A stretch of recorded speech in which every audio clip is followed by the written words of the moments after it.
Welcome to the Bad Tutors podcast. If you're here for the newest, up-to-date, and accurate information about the nerdy topics that are near and dear to your heart, well, let me tell you, you ended up in the wrong place. Here we are all about hot takes and grandiose displays of misinformation, so stick along for the ride, and you might just blow a blood vessel or two. So Tyler, this week I got a concept for you that is much looser and less put together than everything I've ever talked about in the past. Yeah, we're shaking up the format of our podcast a little bit with this one, aren't we? We really are a little bit. I wasn't sure what I wanted to talk about, and then I thought of this, and it's something that I think I can talk to pretty well, but we're going to see how it actually goes. This is what I'm going to be calling the importance of drip feeding in gaming. Now, what I mean by that is, obviously, a drip feed of something is like slowly giving pieces of it, and in a game, this could be slowly giving your story beats, it could be slowly giving your information of how the game actually works. It could mean a lot of different things, and I just have a couple examples of games that I think do it well in certain aspects, and games that I think do it very poorly in certain aspects. And this is not an end-all, be-all of games by any mean. One of them that I'm going to talk about, I don't think they actually do it very well, but I don't think it's therefore a bad game. There is the opposite of that as well, though, and that's going to be the first thing that I'm going to get into here. So the first thing I'd like to talk about is mobile games just in general. Okay. As you know, I have played somewhere between a few to every mobile game ever made. Yeah, it's a number between a couple and all of them.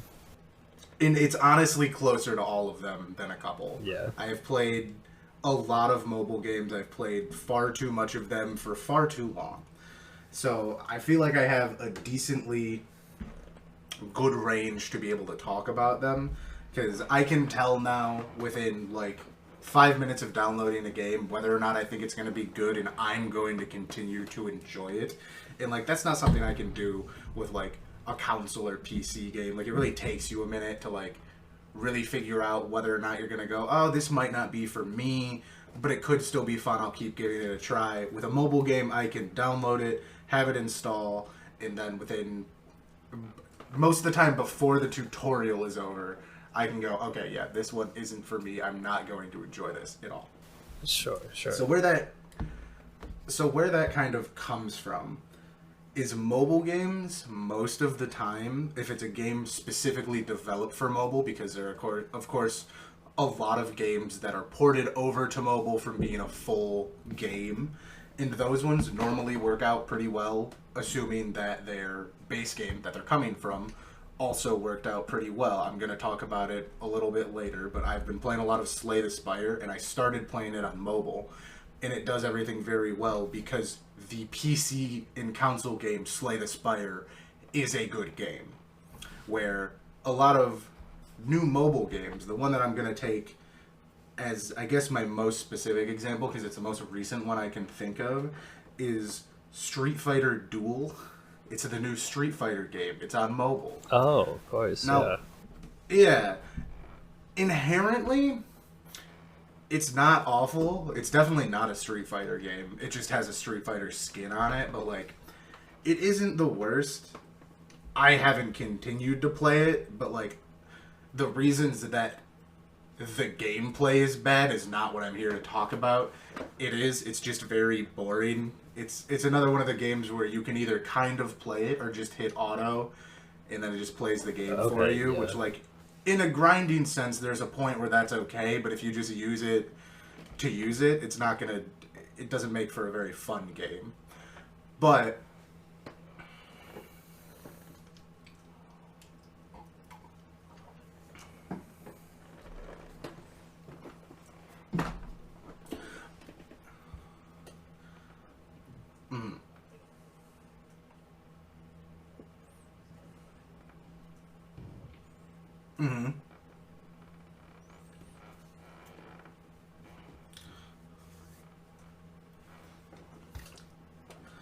yes. So the thing is, I do love an idle game. I have played a lot of idle games, but I've also uninstalled a lot of idle games. I believe you remember in high school, I 100%ed Bitcoin Billionaire.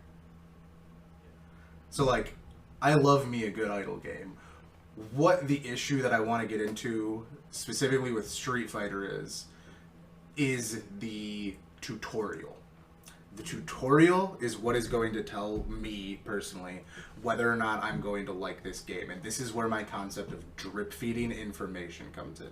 Because mobile games, on whole, we can agree, don't have a story. There are certainly ones that do, but, like, a large majority of them are just, like, a game to pass the time. Yeah. Story. So I don't you're not think getting a anybody's drip-fed story. I don't think anybody's setting out to make a mobile game that has a story, and also I don't think there's a group of people that are looking for a story-driven mobile game. Correct. Like, I've seen a lot of RPG games come up on my phone, and I'm like, oh, or I could just play a real one on the computer. Yeah, It'd exactly. be a lot better. Yeah, and I'm sure that there is like some story, but you know, it's not the focus. Yeah, like how do you get invested in a mobile game when it's like the story? So the drip feeding when it comes into tutorials is mobile games suffer a lot from what I'm just going to call the thinking that their users are fucking stupid, because it's the thing of, okay, click here. Okay, you're doing a fight. Click your attacks. Click your special abilities. Oh, yeah. Okay, you've gone back. Oh, you got some upgrade materials. Here, go upgrade this specific character. We are going to walk you through how to do it, and you literally cannot do anything else. And I can understand this for the first time. The first encounter, fight, whatever the format of the game is, the first farming run, whatever the fuck it is, whatever your game does, I understand it. But when your tutorial goes 15 minutes of driven clicks where I don't have any control over what I'm doing, you are drip feeding way too much. It's not a drip, it's a fucking torrent. Yeah, you can't get away from it. You're talking about like when they lock up your screen and the only thing that you can click on is like the targeted press here to open the shop. Correct. And then spend all of the currency that we give you on this item that you don't actually need.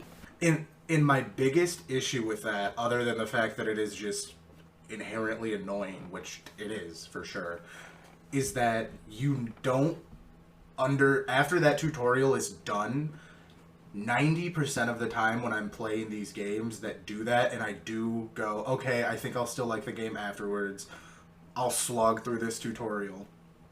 By the time you're done with it, you don't actually know what to do at all, because you didn't have any agency in figuring out what you were clicking on or why you were clicking there. You just kind of did it. So you don't actually know what you should do next a lot of the time.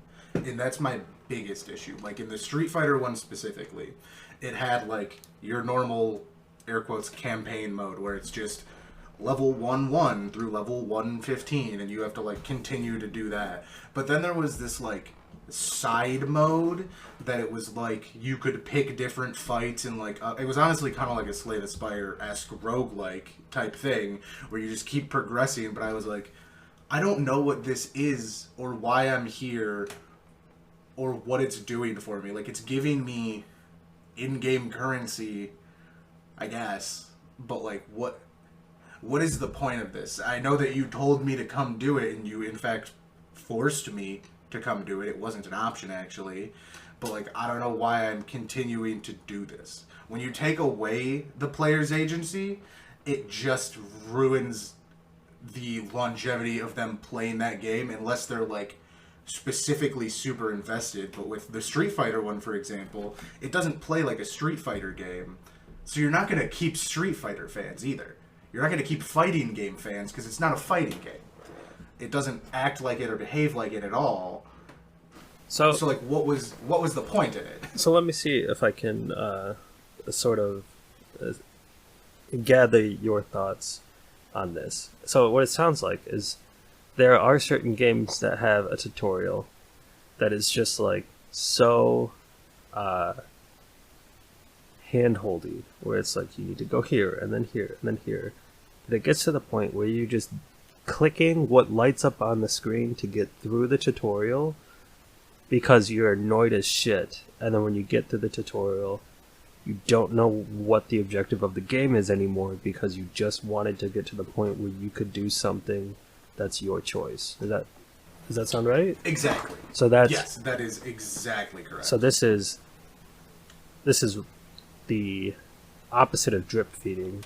This is here's everything that you could possibly do in the game, and I'm gonna walk you through it, and it's gonna take forever. And because of that, you lose like the allure to a new game where like the discovery. You get to learn what's going on. The discovery process of a game is important too.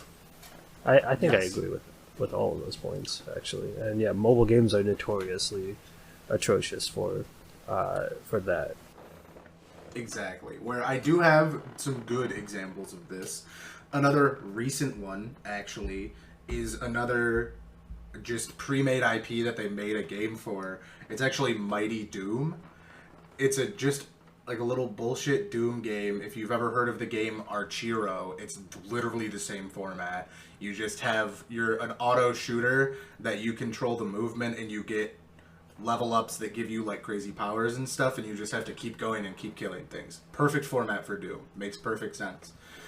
And it did a lot better with this. It like I said, it kind of walked you through the first level. Sure. And then it went, all right, fucking go. Figure it out. You know what to do now. It's not that complicated. And like that's the real thing, is like a lot of these mobile games aren't that complicated, which I don't mean is a bad thing. Most of the time for a mobile game, I don't want it to be hyper complicated. I want it to be some bullshit that I can do while I'm the passenger in a car or waiting in line somewhere. I don't want Baldur's Gate, which is why I haven't ever bought it on mobile. Like, I don't want something that deep most of the time. So I think Mighty Doom actually did that very well. It's just like, okay, zone out and play for 15 minutes, put it down, come back tomorrow. Another one that I think did it very well, and I believe it is one that you played, whether or not you played it for long is a different question, is Pixel Dungeon. Did you also play that in high school when I was addicted to it? Yeah, I did. Okay, I thought you might did. even be installed on the phone still. I don't actually. No, I'm sorry, it's not. But it was for a long time. That's the one where you go to like the different zones and stuff. Yeah, it's just a pixel roguelike. Yeah. That's actually like insanely hard. That I've only ever beaten once in multiple years of playing it. That one. Yeah. That one is kind of the opposite, but it is the opposite of these other things that I've been describing, but in a good way. This is like kind of getting more into the area that I'd like to talk about of drip feeding, where it's like this one actually gives you nothing. From what I remember, it's been a long time since I played it for the first time. I'm fairly certain you choose your character, you hit start, and you're in a dungeon, and it gives you a little recap of like, again, air quotes, story recap of what's going on, but not like controls or anything. It just says, okay, go, figure it out, idiot. Yeah. And it's a simplistic enough game that is fine. Where that can be an issue when they just give you nothing whatsoever, that can be an issue in games. But in something as simplistic as this, because it's basically just a point-and-click combat game, it's perfect. It doesn't walk you through the whole floor going, tap to move, tap the enemy to kill it, oh, he's still alive, tap him again, pick up his loot, make sure to walk through the grass, it drops health. Yeah. Like, it could have been awful, but it was just like, okay, go. Go do your thing, figure it out, see if you get it. And after years of playing it, I beat it one time, like I said. I think there's also like a UI and control aspect to drip feeding too. If your controls are intuitive, then you don't need to teach somebody how to play the game. If you're playing on a touch device, if you touch somewhere on the screen and your character moves there, that is good controls. You know what I mean? Correct. If you click on an enemy and it does like your standard attack, good controls. If you have little bubbles that display a certain type of image that sort of imparts an ability that your character can do, like if you're playing a mage and there's just like a big gout of flame, you touch that and he shoots out a flamethrower, that's good too. Good controls. Yes. Right. That's also how you can teach the game, and that is a failing of some games, I think. Mm-hmm. Even non-mobile games can fuck that up really hard. The UI is incredibly important in this concept as well. I completely agree with you. Where like, if you overcomplicate things, I think of like JRPGs a lot when I'm thinking about something like that. Of like, okay, well, I just loaded the game and 16 different UIs just opened. I've never turned off a game quicker. Yeah. That's too much. Like, even if they are all well explained, that is bad game design. That is going the wrong way with drip feeding this kind of information. You really fucked up because I'm immediately overwhelmed. Like, there is definitely a sweet spot when it comes to these, for sure. Like, in all of them. And I think, actually, the next game that I have on my list, I'm going to be honest, I think it is the sweet spot. Maybe I should save it for the end, but since we're talking about it, I think it's the correct time. The next one I want to talk about is Breath of the Wild. Now, I think this is honestly just one of the best games ever made, realistically. Definitely of its generation, without a doubt. This game is the perfect amount of drip feeding you information and what you need to know, in my opinion. Because everything is given to you.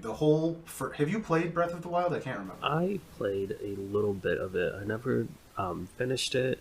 I can't stand holding a Nintendo Switch. I don't like the way it feels in my hand. That's fair. And I understand that. I also really, didn't play it docked a lot.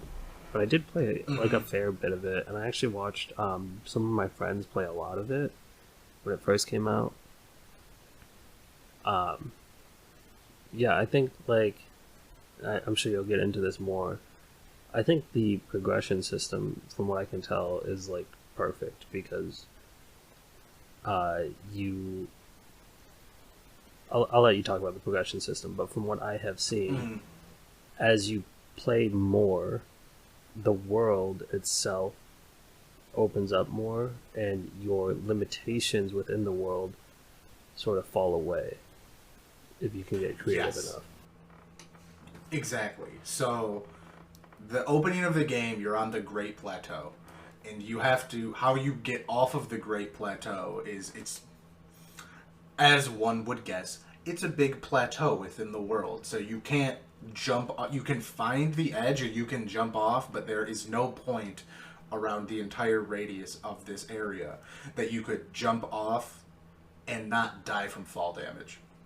So you have to complete these tasks. They're the shrines of the game to be able to get off of there. There's 4 in the starting area, and they give you your 4 different abilities that you can use through the games, being Cryonis. I'm not going to say the actual names. They give you the time stop, the freezing power, the bomb, and the magnet power. Because I'm not going to remember all the names that I don't have them written down. Now, the thing that Breath of the Wild does perfectly, in my mind, is it sets up through these trials, through the shrines that you unlock it in. It shows you how they work. You unlock the ability in this little panel, and then you just kind of use it. And it's like, for the bomb one, you're in an area, there's a staircase down in some, classic Legend of Zelda breakable wall tiles, which are broken by bombs. That, joke that we all see of, why is that one panel of brick in the real world building look different? I need to blow it up. There's some secrets hidden in there. Right, yeah. That kind of a joke, it's right there. So it's using the drip feeding of, a visual storytelling to be that area is different, isn't it? Oh, I just unlocked a new ability. I should probably use it there. I don't remember exactly, but I don't recall the game ever going, use your bomb to blow up the wall. Yeah, it's because you don't have to. It's right there. It shows you what it's doing. Yeah, there's the shared consciousness among people who play games like this, where it's you see something discolored, that means that somebody put extra effort into discoloring this. It means I should investigate it. Exactly. Yes. And through all of these 4 shrine puzzles, that are very loose puzzles since it is the introduction to the game. Some of them get a lot more complicated as you go on, but these first 4 are pretty simplistic and pretty easy to figure out. Now what this does, once you have then done that and unlocked the paraglider, which is how you escape the Great Plateau, is the world is then built in a way that once it lays out the rules of its physics, it lays out the rules of how the mechanics of how the game works, that at no point changes. It is consistent throughout the whole game, and as this game has been played more and more, if you followed like speedruns or anything of this game, they've gotten crazy, where they used to be like honestly pretty boring to watch because it was a lot of just running and then going straight to the castle after you've done certain amounts of quests. The ways that people have figured out how to like break the game using the inlaid physics engine is incredible. And this was all from the idea of just like, hey, we showed you how this worked, go figure it out. Like, in my first playthrough, I never once thought to stasis a tree, get a bunch of momentum on it, and then grab onto it and have it fling with you on it, which is like a very valid way to like traverse the world a lot quicker. And this is just like a drip feeding, as I said, through like a visual storytelling of just like, we told you how it worked, go ahead. We laid out what works and how things interact with each other, and now it's up to you to figure out how you want to use that. And I think that, along with, I could talk about Breath of the Wild for a while, of why I think it's one of the best games ever made.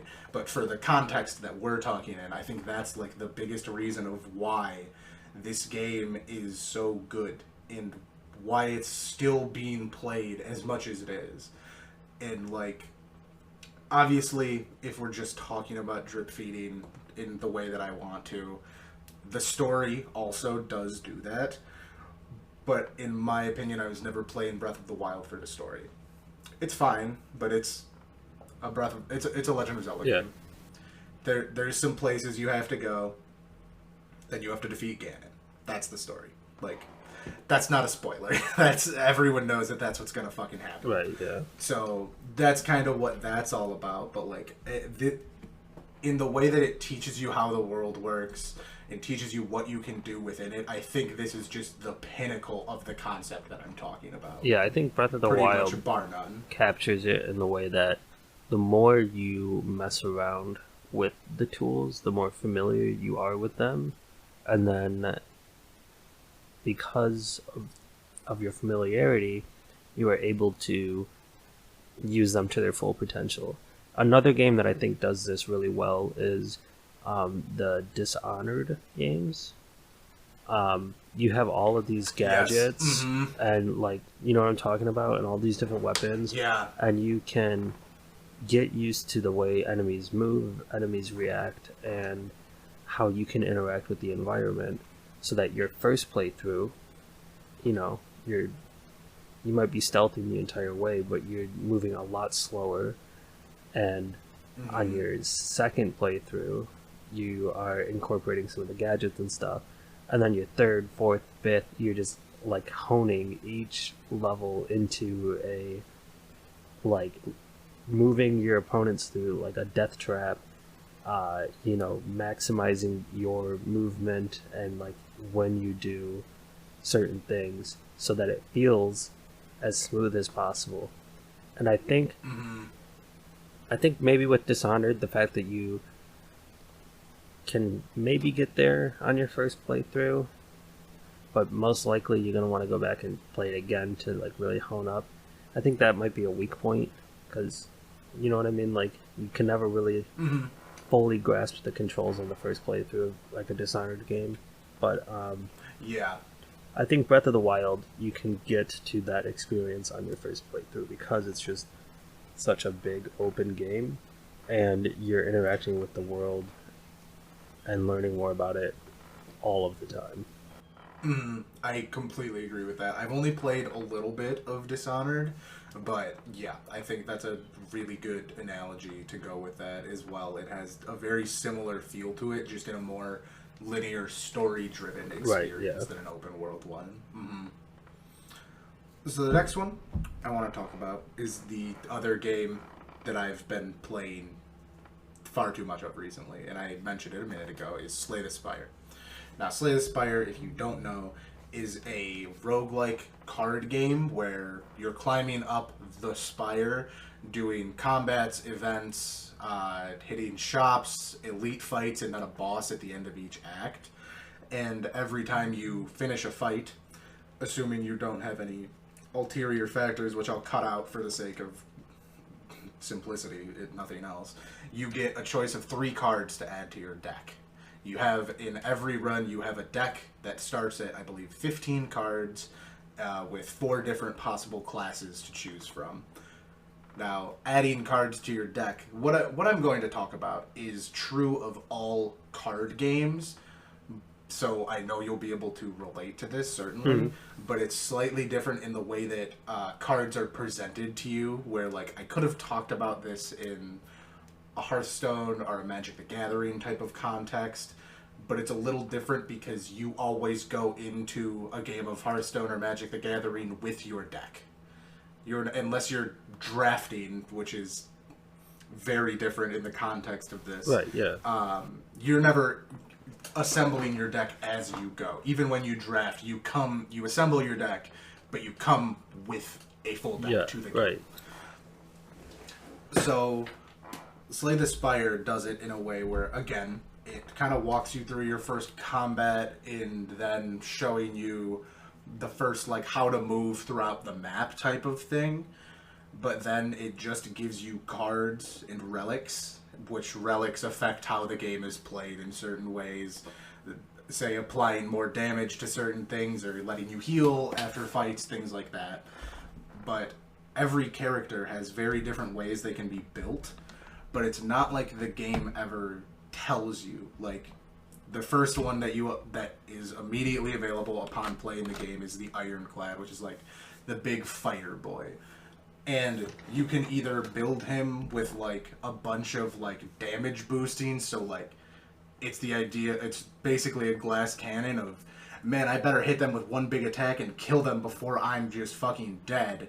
Or you can build up like a bunch of block that never goes away, and then you're doing damage based off of your block, or you're doing damage for acquiring block. And at no point does the game ever like tell you these things. It just presents you with cards and lets you go, oh, those two things combo really well together. And I even still fall into like the pitfalls of like beginning card game players, if I'm honest, of like, there's a specific card in the Ironclad set that's gain 7 block, exhaust a card at random in your hand. Or when it's upgraded, because every card can be upgraded, exhaust a card, which is just exiling the card. That's just the term for it in Slay the Spire. Sure. And as always, beginner brain, you go, oh, that I'm down a card, that's bad. I don't want that. That's never a good thing. But when you get your deck down thin enough, if you get your deck down to, say, 8 cards, and you have 2 cards that say draw 2 cards, you've now made an infinite combo. Which is obviously incredible. Like, in something like that, never letting the enemy take a turn is the best case scenario. So, like, figuring these things out is very important.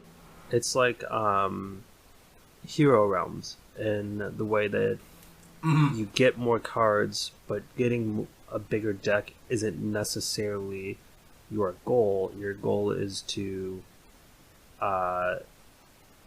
tune your deck so that you are always getting the cards that you have built around. So you're getting rid of... Exactly. Yeah. And this is something that you discover the more you play.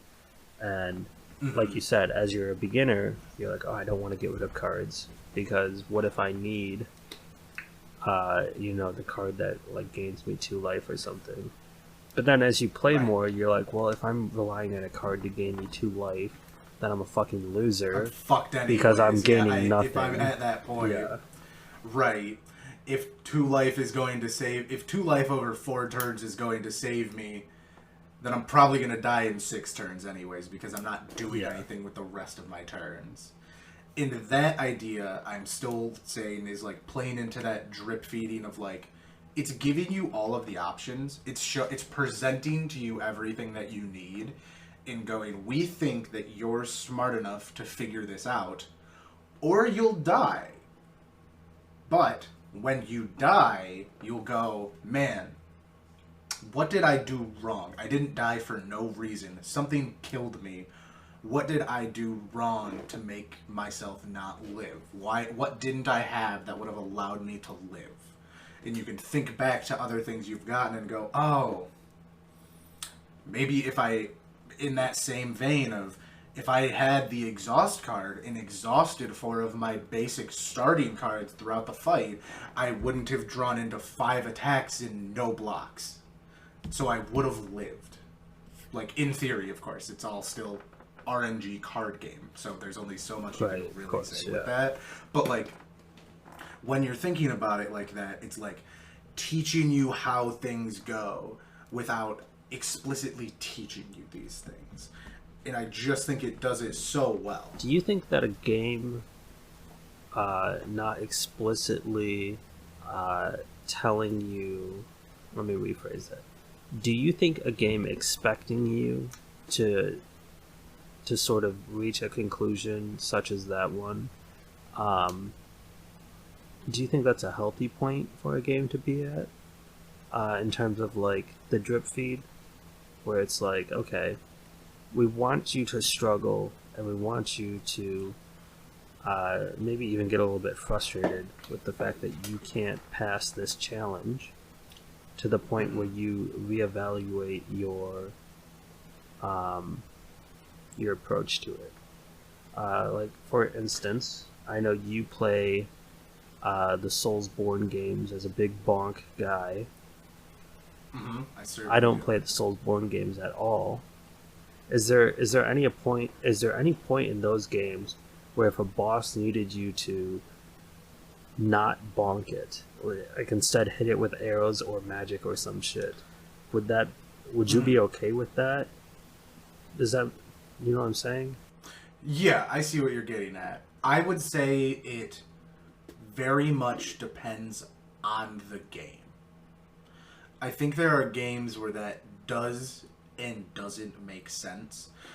To your point, in like a Dark Souls game, that I can't really think of any instances of something like more specifically like what you're thinking about. For that concept, I would almost think of like more of like a raid boss in something where you go, okay, we now have to change our tactic completely. Yeah, or like respect your progression that you've made with your character to handle this boss or this challenge. That's not something that you would be okay with, right?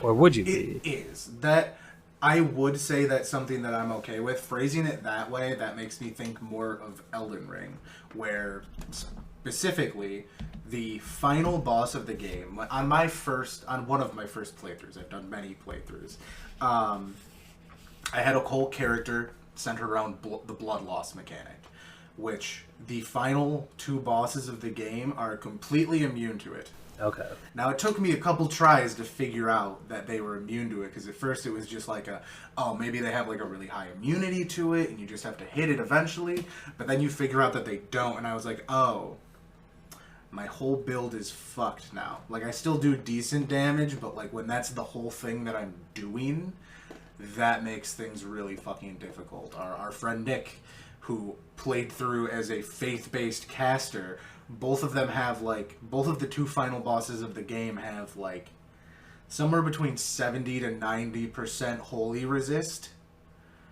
So it's just hell on earth. And I know he fucking face tanked through it and got there, but something like that I am okay with, because it's not, especially in, say, Elden Ring, it's going, hey, you're about to have a really rough time, but if you get through it, think of how much more happy with yourself you're going to be. Now, you can go respec your character and go do something completely different. I did that multiple times in my playthroughs of the game, especially on the final boss, trying to figure out something that worked for me.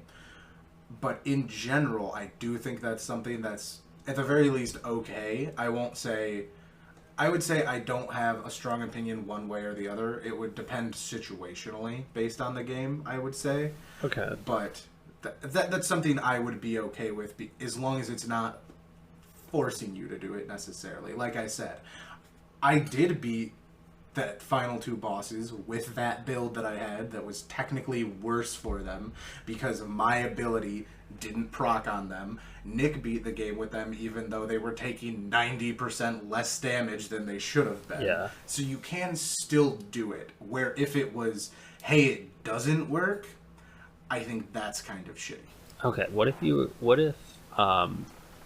in Slay the Spire you I'm trying to phrase it as if you're new to games in general, and Slay the Spire is like your first one. Mm-hmm. Do you expect new players to sort of have that desire to figure out why their tactic isn't working? For instance, what if somebody really likes playing all of the cards that heal them, mm-hmm. and they get to a boss that just fucks you up regardless if you're healing or not, and it's sort of like a race to reduce the boss to 0. Do you think it's okay for games to sort of push their players away from the way that they want to play into the way they should play to win? Maybe Slay the Spire is not like the perfect example for that, but like it's not. But I know what you're saying. Yeah. So like, let's say, okay, I know you don't know League of Legends a lot, but let's say you are a one-trick pony in League of Legends, and all you play is Yuumi. Do you know Yuumi? Yumi's the cat that attaches to another player, and the player moves them around, and you just heal and buff, and then like sometimes shoot some shit out at the enemies, right? But like really the way that you're impacting the game is by buffing and healing the other person. What if Riot doesn't like the way the meta is because of Yuumi or other enchantresses that are just there to heal, buff the ADC? What if they change the way the meta is? Do you think that's okay? That is something that I would say I'm not a fan of it. That I think that changing, specifically on like changing metas, when you change a meta, I don't ever think it should be by making something worse. I think it should be by making something better. Okay. You know what I mean? Like, in that scenario, I wouldn't say enchantresses in Yuumi specifically, because like we both know companies that do that. Blizzard's fucking notorious for it. Where something is really, really good, and you go, okay, well, we don't want this to be the only thing that's viable in the meta. Which is completely understandable, because when a meta gets stale, people stop playing. Right. Which is just pretty much true. Like, eventually people will just get bored of it, things need to be shifted up. I don't think that making that thing that is defining the meta worse is almost ever a good answer, because that just feels like less fun, because there are people that enjoy doing that, whether for better or worse. There are people that want to do that thing. I think that making other things that aren't as good and aren't as prevalent better is a much more fun way to handle something like that. Okay. I'm inclined to agree with you. I'm just curious because, like, you know, especially for, you never know when somebody's first game is going to be your game. So right. I think if you're a game developer, you should have a certain push towards new players, and especially for a game like Slay the Spire, because I think this game is pretty unique in terms of like the digital space. It's been accomplished in like board games and stuff, Mm-hmm. But like this sort of deck building, boss fighting style is pretty unique. Um, It the genre that it occupies is pretty much led by Slay the Spire. yeah, I would agree with you. and I just don't know. Like you said, you had like this moment where you're like, maybe you don't ever want to exhaust a card, but then after playing, you're just like, oh well, I had like dead cards in my hand. Like that's like a next level step.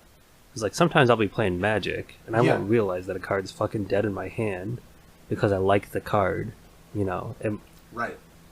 like it might be a card that I put in there because I like the effect and I imagine a situation where it would be good, but like 60% of the time it's just dead in my hand. I'll never fucking use it. Exactly. Yeah. So that was just, I guess, to wrap that up is like maybe that's like tightening the drip feed too much, so too little's coming through, and it kind of leaves the new players desiring just a little bit more. I can certainly agree with that. Yeah, that does make sense. Especially because something like that is kind of like you said. I don't want to say an advanced step or like advanced theory or get into some like really pretentious shit, but like when it's not something that you would think about unless you have an experience, a background in gaming, more or less, that can be detrimental to new players for sure. I definitely do agree with you. All right, well, let's move on to Dredge. First, you gotta tell me what the fuck this game is. Yeah, so this is the other game that I've been playing a lot of recently. Dredge is a fishing game based in the not based in the Cthulhu world, but inspired by like Cthulhu mythos and things like that. You're a boat captain, but what you move around and play as is a boat. That there are little patches of disturbed water that you go and fish, and it has like it has a Diablo. Oh, you haven't played Diablo 2, have you? No, I've only played 3, and a little tiny baby bit of Immortals, as ashamed as I am to say. I mean, I played a bit too. If the monetization of that game wasn't the worst of any game that's ever existed, the game played pretty well. Like, yeah, that's true. That's true. But the monetization made that game awful. Okay, so your boat, you got a little patches. Or Resident Evil. Have you played Resident Evil 4 at all? I've watched my older brother play it. You know how you have to like move and manage your inventory? Yeah. And, like things have shapes. Like Tetris. It has yeah. that. Okay. Yeah, I wanted to say Tetris, but I didn't want to have the implication of clear. Like, yeah, no. falling. I get what you're saying. That's what I was it's trying like, to avoid. Yeah, with that. it's like Diablo 3, but Diablo 3 like auto swords it for you, so it doesn't even fucking matter. Exactly. So it has that of like the fish will have different shapes, and you have to sell them in like you have to dredge for materials to upgrade your ship and do that sort of a thing. But the crux of the game, the story is what I want to talk about the drip feeding in this one. Okay. Because the gameplay is pretty much handed to you. To my point of the other games, it does a pretty good job of it, I would say, overall. But the gameplay loop is like pretty simplistic, so it doesn't need to do much, so there isn't much for it to do wrong in. There's like, for different kinds of fish, there's like different little rhythm mini games that you have to do, basically. Sure. So the drip feeding comes in the story in this case, which is this is like the other side of the drip feed pipeline, I guess I'll call it, of like you don't really know what the fuck's going on. There's a day-night cycle, and during the day it's just normal. There's fishing to be done. You go traverse around. At night you have a light that you can turn on and off that eventually will go out, because at its core this is a horror game still. It's like a Lovecraftian horror game. So at night a fog falls over all of the water pretty much, unless you're in like certain areas. And if you don't have your light on, you can't see rocks to come up, and you'll take hull damage, and it has a whole insanity system because it's Lovecraftian. And when you have a certain level of insanity, rocks that aren't there will be there, and like if you don't have your light on, it like kind of like flickers in and out of reality, and you can still hit them even though during the daytime those rocks aren't real. So you have to have like all your lights on, and then there's big sea creatures that come and attack you in things. That's kind of the point of this game. You're going around fishing, exploring, doing that in a Lovecraftian setting. Okay, so you are saying that the drip feeding comes as your sanity depletes, the horror aspects increase, you're getting drip fed more and more of the world. And you're no longer just a fishing boat. Oh, we fishing up sardines and now we're selling them. And I get to upgrade my sales, or whatever the fuck. Mm-hmm. That, and as well, there are still there's multiple towns and things throughout the game. There's whole quest lines that you go through that are slowly telling you about the world. But it's not only the quest lines, because you could just go in and you could go all of the quest lines that are like actual quests highlighted with a big green exclamation point when you go into a port, and there's different people you can talk to. The important one is highlighted, but you can just do those and like not really read it and not really take anything in. But if you want to like learn about it and figure out what's going on and hearing the stories, the fishing stories, and what's been happening in the world, you have to like go through all of the other dialogue options with everyone. Okay, that's pretty cool. And it's because like that I would consider a good drip feed, because without it, you're still getting the world. You're still experiencing it. It still has that atmosphere, that good spooky vibe to it. But like, you might not know what's going on as much. Is that detrimental to the game? No, not at all. It's still a good game without that. And I think that's a very key point that I'm going to talk about Dark Souls again. And I think it's similar but a little bit different, where like you're missing out a lot of the world if you don't go and talk with these people and interact with things.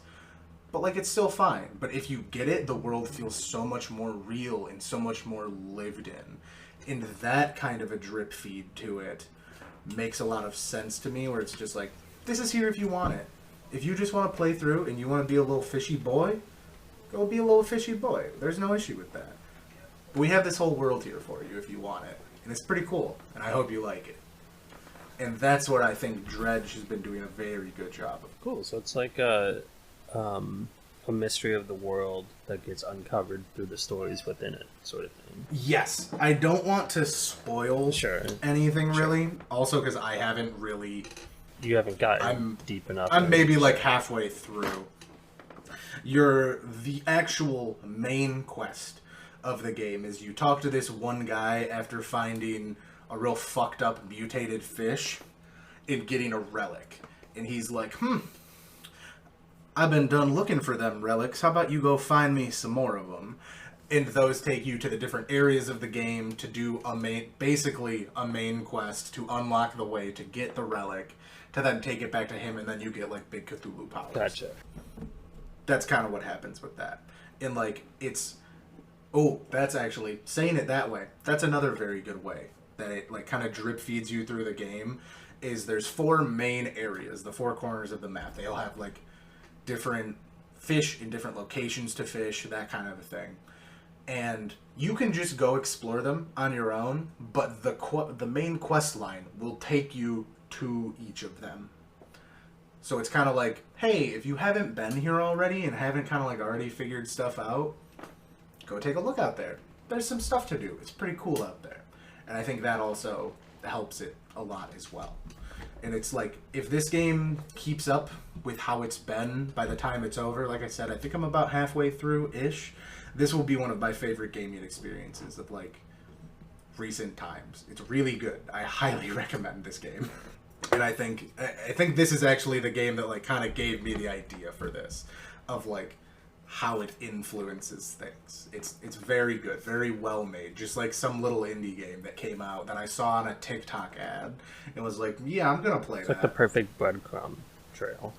Exactly, yeah. And speaking of perfect breadcrumb trails, I'm going to talk about my real and true addictions next. Osers? What's First one Osers? being Osers. That would be old school RuneScape. Oh, OSRS. A very Osers, not Osu. No, that's a different game. Old school RuneScape. We've been talking about like story and mechanical drip feeds. This one's just super different. Honestly, it's gonna be really quick.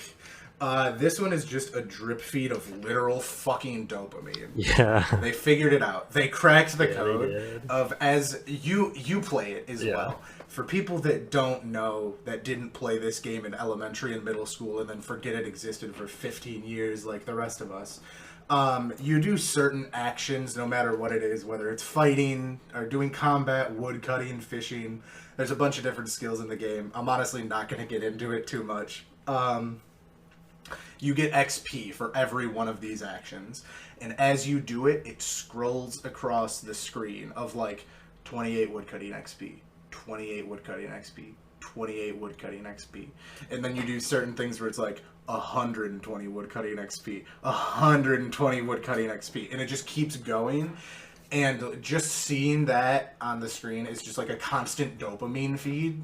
Or like if you do a quest, you get like 10,000 experience and like 4 different skills, and seeing that scroll across the screen, it just literally feels like a very small injection of heroin straight into your veins when you're into the game.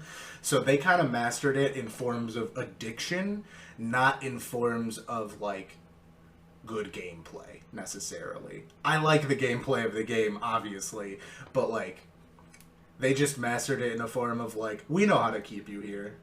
We know what we're doing, don't worry. And that's about it with that. That's all I really have to say about RuneScape, but it definitely plays into it in kind of a different way than the other one, so I thought I'd throw it in. Right, for sure, yeah. And I think you captured it pretty well. What makes OSRS a drip feed? Well, if you're on it for long enough, you can't get away from it. Yeah, it's more of an addiction than it is a game, to be perfectly honest. Right. Like, for real. Tell me about this one. Yeah, the next one I'll talk about a little bit is RimWorld, and it kind of plays into like the same kind of thing we were talking about in Slay the Spire, where, again, for a small recap of what RimWorld is, to keep it very streamlined and basic, RimWorld is a colony base building simulator where you have a couple colonists that have different stats and things, and you have to make them survive on this RimWorld planet. You have one map that has resources, you build a base and things. It's similar to like a Dwarf Fortress type of game. And this one, the drip feed comes in with, there is a tutorial in the game, which if anyone ever wants to pick up RimWorld, I 100% recommend you play the tutorial. It's very difficult to figure out without it, which is where I will say that it does not really drip feed you. It's one of the ones that throws you into the game and just says, figure it out, fucker. But unlike Pixel Dungeon, which we talked about earlier, there isn't 4 buttons total and then point and click to move. There's a whole UI and a lot of options that don't make any fucking sense, and you don't really know what anything does unless you play the tutorial. It's very difficult to get into if you don't play the tutorial. I seriously can't recommend you do that enough, because you've at the very least figure out how to make your colony survive the first week and a half, and then you'll probably die. The drip feed in RimWorld comes in when you die, and you're gonna do it a lot. You're gonna lose your colony many, many times over. But it plays into that Slay the Spire effect of you go, oh wow, we died on the 3rd raid, everyone got killed. Why did everyone get killed? Oh, because I didn't have any walls. And then the next time you make a colony and you make walls quickly. And then you go, perfect, I have walls, I made it through the first 3 raids, and then you die of starvation. Yeah, I was going to say, like... because you put so much time into your walls that you didn't grow any fucking food. Yeah. So it's figuring out the formula, balancing game. Yeah, you have to figure out what you can do in what amount of time and how much of certain things that you need. That is your drip feed, which, as we kind of said, it isn't coming directly from the game. It is inspired by the game. It is decided by the game. But the game isn't going. When you wipe your colony, it doesn't go, huh, you should have had some more food, shouldn't you have? You have to put that together. And to your point of having new players, straight up RimWorld isn't a game for people that are new to video games. And that's not something I want to say, because like that... But it's not. That, to your point, feels shitty. That feels bad. That is not good design inherently, but... not everything is for everyone. There are books that are not for people that are new to reading. There are movies that are not for people that are new to media. There are games that are not made for people that are new to games. RimWorld is one of those games, in my opinion. Yeah, I'd agree. It's so much... Listen, hush. There's just so much things that you have to, like, actively manage. And, like you said... as you try and solve your last colony's failures, you're inducing more shortcomings of your current colony, and the fact that like your characters have different stats every time you start a new colony also influences that a little bit. So it's more of like a problem solving and like how far can you get sort of thing. And I will say I'm even somewhat active on the RimWorld subreddit here and there when people talk about this, so I've seen a lot of different people kind of discussing this thing.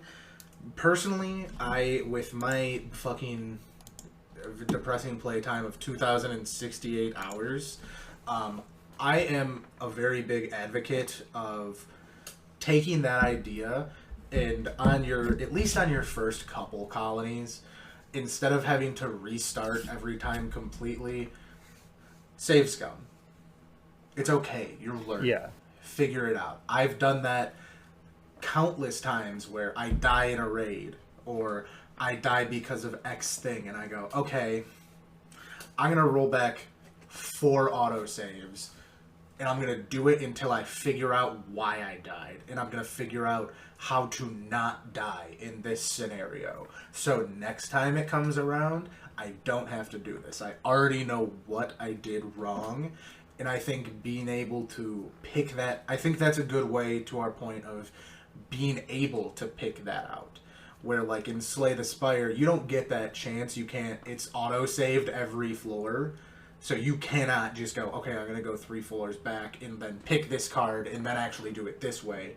RimWorld gives you that opportunity to figure out your mistakes and fix them. And I think, at least in the beginning of playing that game, that is incredibly valuable, and I think it is something that people should do. Because I think it'll make you continue to play the game longer than if you wouldn't do that and then you just give up after 15 tries because you're like, well, I never made it past the first fucking month. And then it's like, well, I'm just bored now. Yeah.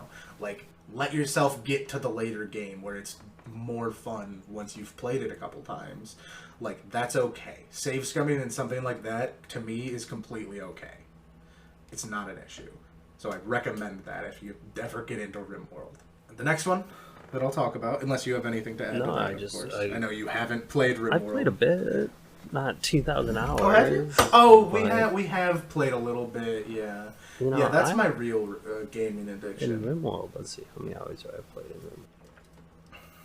I forgot that you did actually play a bit of that game. I have like 15 hours, you know. That's not bad, honestly. It's a couple... That's like a colony and a half at least, It was like one great attempt at a colony, and I was like, holy fuck, am I back at this game. Exactly.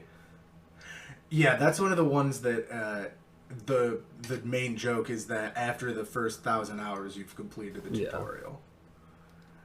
The next one I'll talk about is Dark Souls as a series, not as the first game on its own.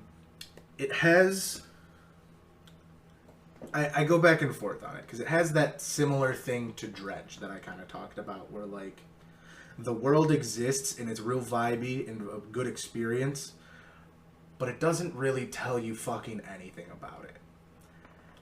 And it kind of goes... I'm actually gonna call this one. We're gonna be talking about Dark Souls and Destiny. Weirdly, because they're kind of two sides of the same coin when it comes to it. Where Dark Souls does it a little bit better, and Destiny does it like shit. It's very bad.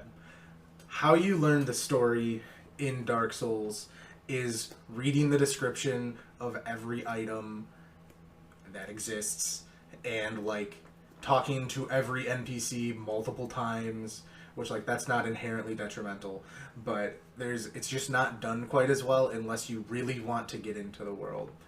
Now, for people that do really want to get into the world, everything is there. All of the information you want is there, and you can find it and you can piece things together. Now, is it a lot easier to just go to the wiki and read all of these things? Yes. But do you have to go to the wiki and read all of these things? No, you do not. It is all in the game. You can piece together all of your own theories and information and do it that way. That is the better version of what Destiny does with their drip feeding of it, where they actually genuinely go, you unlocked this item, go to the Grimoire, which is literally a website to read about it. There is no information in game. That's pretty cringe. Other than like, there is like cutscenes in actual story in Destiny, which like does change it a little bit. Like there is real story in the game, but like that wouldn't play into my drip feed thing of like, I don't consider a cutscene a drip feed. That's just a thing that's in your game. You know what I mean? Yeah. Where like all of the like background information is what I'm talking about here. Of like, yeah, you can run through Dark Souls and kill all the bosses and not know anything about the game, which is what I've done for 3 of them that I've played. I did that for Dark Souls 3, I did that for Elden Ring, and I did that for Bloodborne. But when I went in and learned about Bloodborne, as we know, it became one of my all-time favorite games. But I take that as a detriment, as opposed to Dredge, where it's like, oh, the story is there and you can figure it out should you choose to. Dark Souls says, yeah, if you want to, it's there, but it's a struggle. It's a struggle because you have to find every pain item in the in ass. the game.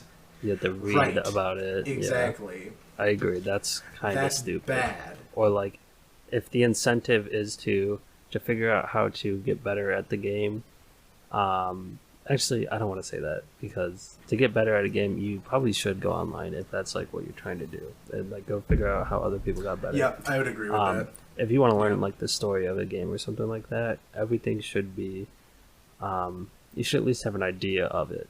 And like, I would agree with you with Dark Souls. It's kind of really hard to have an idea of what's going on, besides just like, oh yeah, like I'm sort of undead and like kind of running around killing things right now. Exactly. So that's kind of the other. To speak a little more to Destiny, that's all I can speak to Destiny. I only played a little bit of it and have watched a couple reviews from people that I like. But I know that they're how to tie into like that the Dark Souls thing of like how they have their item lore written out. That's dumb. But yeah, it's more complicated, and not complicated in a like, ooh, I have to go figure things out. It's more complicated in a, oh, this is tedious. Yeah. I don't want to anymore. Like, if I hadn't gone and looked up all the lore of Bloodborne, it would still probably be one of my favorite Souls games, and it's still a fantastic game. You just on wish gameplay the story alone. Was there. The game is good. Yeah, but I won't really fault it for that, because that's what people that play Dark Souls come to expect. Yeah, now. It's the formula. That's the point. So, like, it's been established, so it's not an inherent downfall, but it is something that's just kind of... Yeah, Dark Souls just hates its player base and just puts you through agony, and also if you want to enjoy really any sort of narrative while you're going through that agony, why don't you fucking read a book and you're... Yeah, we're all just kind of masochists a little bit when we play Dark Souls. What did you want to talk about with Minecraft and Terraria? This one's an interesting one. How this kind of plays into it. As we know, there isn't really a lot... Well, there really isn't a lot to Minecraft. There is slightly more to Terraria when you get... Yeah, there's more bosses in Terraria, but like Minecraft, it's just like, what do you do? Well, right now you like kill the Ender Dragon and then like You know, I think there's some other big bosses, like a big skeleton wraith or some shit. I haven't played in so long. Yeah, there's some. Same here. It's just like I get why you put it here. It's like there's nothing. What is the world? The world is Minecraft. Everything exists within Minecraft. There's no reason for any of it. It just is. But it simply is. Yeah, exactly. So with that, and with Terraria, it's kind of more of like... I think I'd actually put it on the bad side of drip feeding. Because there's just nothing. I'm not going to lie. Because there's just nothing. Like, in Terraria, there's at least the guide... And rightly so. It needs it a lot more than Minecraft needs it. Minecraft really is just pick up and go. Yeah. And, like, maybe you figure things out, maybe you don't. Terraria is, like, kind of a shockingly deep game. Yeah, there's a lot. When you get down to it. A ton to it. Yeah, and, like, you can really only get so far into Terraria before you're like, okay, I need to know what the fuck to do now. Yeah.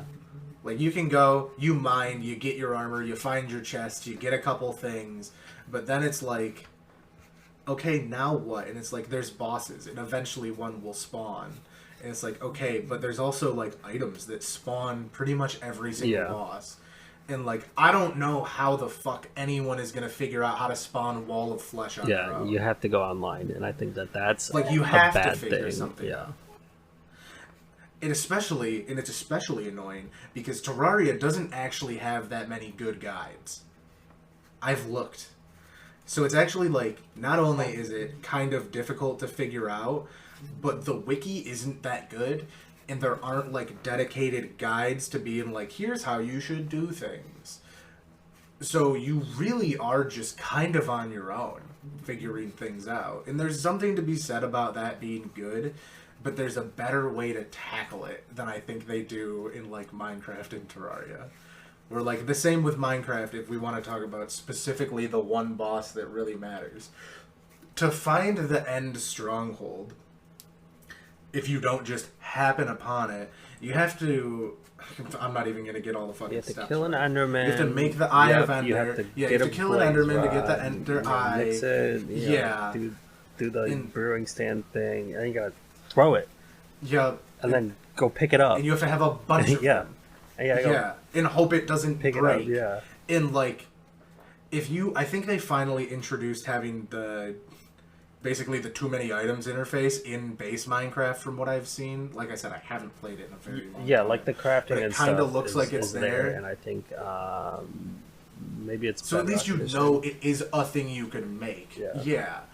But, like, before that, if you didn't look it up and know that an Eye of Ender is, or whatever the official item is that you throw, and it shows you where the stronghold is, if you didn't know that was a thing you could make, what are the fucking odds that you're just going to be throwing things into a crafting table and going, oh yeah, this is what I needed to do. Oh, I throw it. I mean, I guess I'll just follow it. Oh, I followed it. I guess I'll dig down now. Like, the amount of things that you would have to put together is like a little high. And now calling this out in Minecraft is kind of dumb. Yeah, true. You know what I mean? I think it, like, because of the way Minecraft was released, it was released as like, you know, a alpha sandbox game. The nothing and simulator. Then they started adding things into it. So it was probably like added into a patch note somewhere where it's like, oh, there's the end stronghold where all of the Endermen are, or something to that effect. So it's like, that's when people started probably messing around with it. But I still agree there should be some sort of drive in Minecraft to actually complete the end dragon. But, you know, in today's video game, what do you like, you know, Minecraft's huge. So everybody knows that there's the end dragon, which is like the assimilation of Minecraft into just like culture in general does the job for it. So it doesn't really need to drip feed. But just slow. Because like Minecraft is a game that could very realistically be someone's first video game. Probably is. Do I think that's a good choice inherently? Kind of maybe not, to be perfectly honest. I don't necessarily think Minecraft is a good first video game. It is and it isn't. There are good points and there are bad points for it.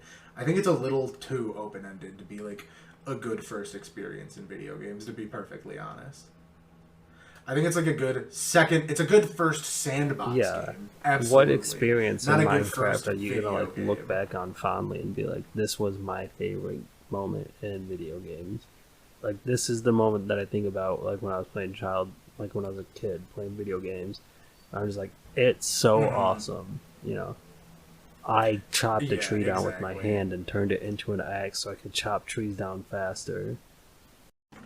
Yep, it's just not quite the same. But I think that's the end of my ramble. I don't know how well this really came together as a thing, but I think we touched on some interesting topics within it, at least. It's definitely a bit of a clusterfuck, but it's something that I am somewhat passionate about. It's just not something that I can quite figure out how to articulate as well as I'd like. So I hope I did somewhat of a justice to it. Hopefully. I mean, maybe it's just because me and you like talk about this shit in our free time. But it have some similar opinions. But I think the general consensus that we got out is when it comes to the mechanics of a game, there absolutely should be some push to understanding it. Yes. Stop with the tutorials that are actually just the first chapter of the story, though. That's annoying as shit. Story, depending on the game and the world, should absolutely come in a drip feeding way. You should you shouldn't be in a spot where the story is like second to the game, like Dark Souls. I think, if I'm not mistaken, Elden Ring was much more story focused, right? It was more story focused in the way that there was more story. Not in the way that it was more story focused. There was more to talk like the characters, the monsters, the bosses were more tied into what was happening to the world, and they weren't just like big fuck off demons, right? Yes, 100%. They absolutely were. So. Yeah, I would definitely agree with that. Yeah. All right. But yeah, that's what I've got for this week. For now, I've been Ian. And I'm always Tyler. And I hope you have a great rest of the day, week, weekend, whenever you're listening to this. And I hope you tune in to the next one. Yeah, thanks for listening.